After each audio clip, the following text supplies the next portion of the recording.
Le saint du jour, aujourd'hui, 14 septembre.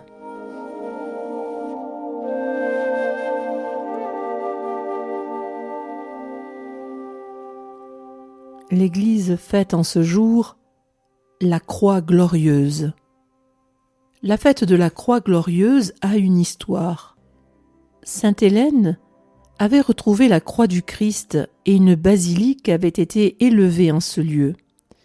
Le 14 septembre eut d'abord pour objet l'anniversaire de cette découverte et de la dédicace de cette église. Le souvenir d'un autre événement vint s'y ajouter. Le roi de Perse, ayant conquis Jérusalem vers 615, emporta la relique de la Sainte Croix.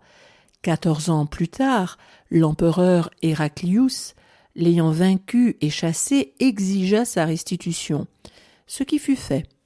Héraclius voulut la remettre lui-même à l'endroit où elle se trouvait auparavant.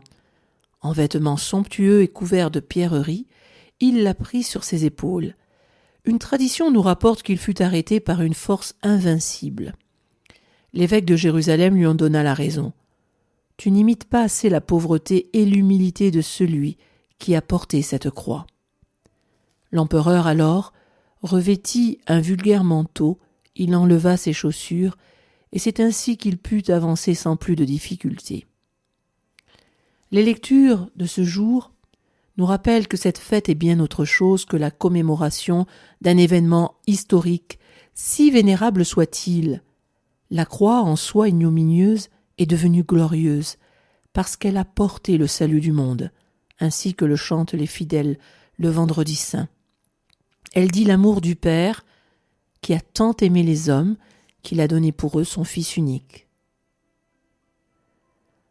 Nous est ainsi rappelé l'impact de la croix glorieuse sur notre existence concrète.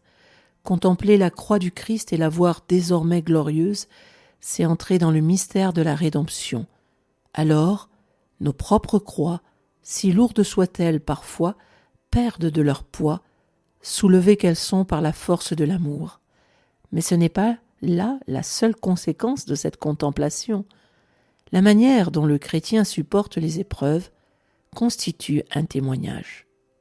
En effet, s'il regarde en haut, quand tout le porterait à se courber sur la terre, les autres intrigués ne seront-ils pas amenés à suivre son regard et voir eux aussi celui qui a été élevé pour leur salut? Dans l'Église orthodoxe, c'est également en ce jour, 14 septembre, que l'on célèbre cette fête sous le vocable de l'exaltation universelle de la sainte et vivifiante croix.